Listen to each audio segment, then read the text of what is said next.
Hello বন্ধুরা, good morning. আমি রিয়া। আমার ছোট্ট দক্ষিণ দিনাজপুর জেলায় সবাইকে জানাই স্বাগত। কেমন আছো সবাই? আশা করি ভালো আছো, সুস্থ আছো। তো চলে আসলাম নতুন একটা ভিডিও নিয়ে। তো ঘুম থেকে উঠেই আমি আজকে রান্না বসাচ্ছি, কারণ আজকে আমার আছে সাজানো। আর সাজানো বলতে পার্টি মেকআপ।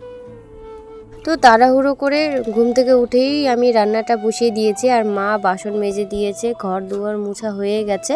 এখন শুধু স্নান করে পুজো দিবে। তো মা ওইদিকের কাজ সেরে নিচ্ছে আর আমি আমার কাজটা সেরে নিচ্ছি, তাহলে তাড়াতাড়ি হয়ে যাবে। তো চলো বন্ধুরা, আমার ব্লগটা দেখতে থাকো, আশা করি ভালো লাগবে।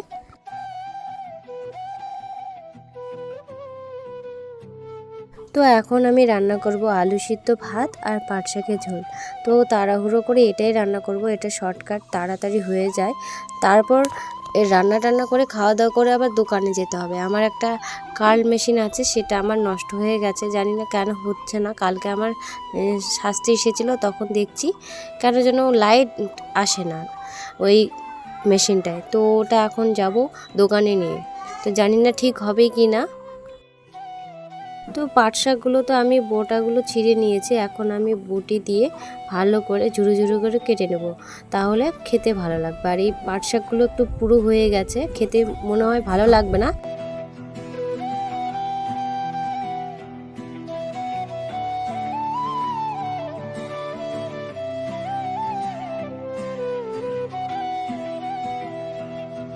ঘুম থেকে উঠেই কিছুই খাইনি, তো ভাবছি দুটো বিস্কুট জল খেয়ে নিই, তাহলে ভালো লাগবে। আর প্রতিদিন দেরি করে খেয়ে খেয়ে আমার গ্যাসের ব্যথা হয়ে গেছে, গ্যাসের ব্যথা উঠে যায়, তো ভালো লাগে না। তো তাই ভাবছি দুটো বিস্কুট খেয়ে জল খেয়ে নিই।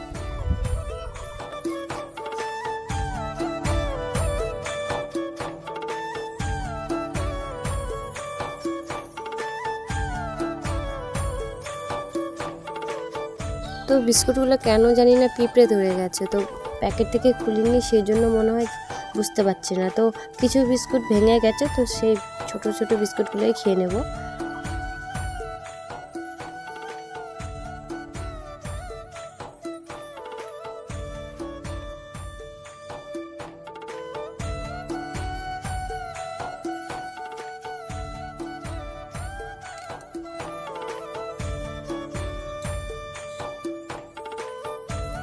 তো জল বিস্কুট খেতে খেতে দেখছি ভাত হয়ে গেল, আর মা গেছে শাক ধুতে। তো মা এখনও আসছে না, আর অনেক দূর যেতে হয় শাক ধুতে, কারণ আর আমাকে যে সরকার থেকে কলটা দেওয়া হয়েছিল, সেই কলটা হয়ে গেছে খারাপ, সেই জন্য খুব জলের কষ্ট হয়ে গেছে, দূর থেকে জল টল নিয়ে আসতে হয়। তো এখন আমি ভাতটা নামিয়ে নেব।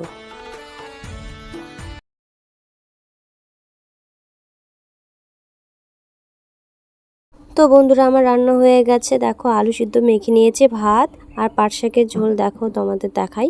আর পাট শাকের ঝোলে কালকে মাছ ছিল ছোট ছোট, সেগুলো দিয়ে দিয়েছি। তো তাড়াহুড়ো করে জিনিসপত্র গুছিয়ে নিয়ে বেরিয়ে পড়লাম সাজাতে। তো একটা পার্টি লুক সাজিয়ে এসেছি, আরেকজনকে নিয়ে বসেছি, আর আরও দেখো দুজন পিছনে লাইনে আছে, ওরাও সাজবে। আর আজকে আমার এত বড় ভুল হয়ে গেছে, আমার যে হেয়ার স্টাইলে কোমটা আছে সেটা আনতে আমি একদম ভুলে গেছি। মানে মন খারাপ, একদিকে মেশিন নষ্ট হয়ে গেছে, এত টাকা দিয়ে এখন কিনতে হবে, তার মধ্যে আর একটা জিনিস আনতে ভুলে গেছি। তো ওইভাবেই করে দিলাম হেয়ার স্টাইলটা, এই চিরুনিগুলো দিয়েই।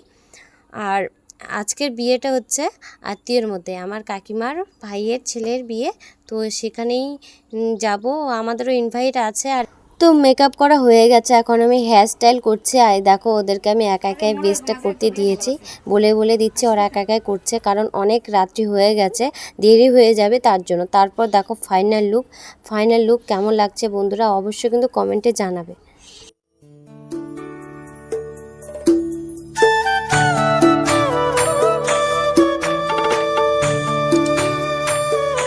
হ্যালো বন্ধুরা, তো চলে আসলাম রাত্রেবেলা তোমাদের সামনে। সারাদিন এত ব্যস্ত তোমাদের সামনে একদম আসতে পারিনি। তো এই দেখতে পাচ্ছ আমার জিনিসপত্র ছড়িয়ে ছিটিয়ে আছে, এগুলো গুছিয়ে নেব। আর আমাদের আত্মীয়র মধ্যেই বিয়ে হচ্ছে, আত্মীয় বলতে আমার কাকিমার হচ্ছে নিজের ভাইয়ের ছেলের বিয়ে। তো সেখানেই আমি এসেছি, আর আমার দিদির বাড়ির এখানেই বাড়ি, পাশাপাশি বাড়ি। তো মা গেল গিফটটা দিতে, আর আমি এখন জিনিসপত্র গুছাবো, তারপর মনে হয় খেতে যাব। আর প্রচণ্ড খিদে পেয়ে গেছে বন্ধুরা। তো চলো ব্লগটা কন্টিনিউ দেখতে থাকো। আর আজকে কিছুই শেয়ার করতে সেরকম পারিনি, এইটুকুই আর কি বলবো। তো চলো ব্লগটা কন্টিনিউ দেখতে থাকো। তো বন্ধুরা রেডি হয়ে গেছি, এখন যাব বিয়ে বাড়িতে। আর এই জামাটা পরলাম, তো এটা অনেক দিনকার জামা এটা আমার, তো সেটাই পরলাম। আর কানে টানে কিছু পরিনি, জাস্ট লিপস্টিক পরেছে আর কিচ্ছু পরিনি। তো চলো, তারপর এখন যাচ্ছি খেতে। আর জুতোটা আমার একদম ছিঁড়ে গেছে বন্ধুরা, খুব কষ্ট হচ্ছে, জুতোটা ছিঁড়ে গেছে। আর এই জুতোগুলো অনেক দাম, আমি বানিয়ে নিই, এই জুতোগুলো পাওয়া যায় না, আমার অনেক দূর থেকে বানিয়ে নিই। আর মায়ের সাথে কথা বলছিলাম, ভাগনা একদম যাচ্ছে না, ঘুমিয়ে যাচ্ছে। আর ভাগনা তো বাড়িতে থাকতেও পারবে না, ভয়ে একাই থাকতেই পারে না। তো ওটাই মায়ের সাথে কথা বলছিলাম, বলছি যে ও থাক, ওর মা বাবাকে পাঠিয়ে দেবো, ও এত ঘুমাচ্ছে তাহলে কি করে যাবে ও।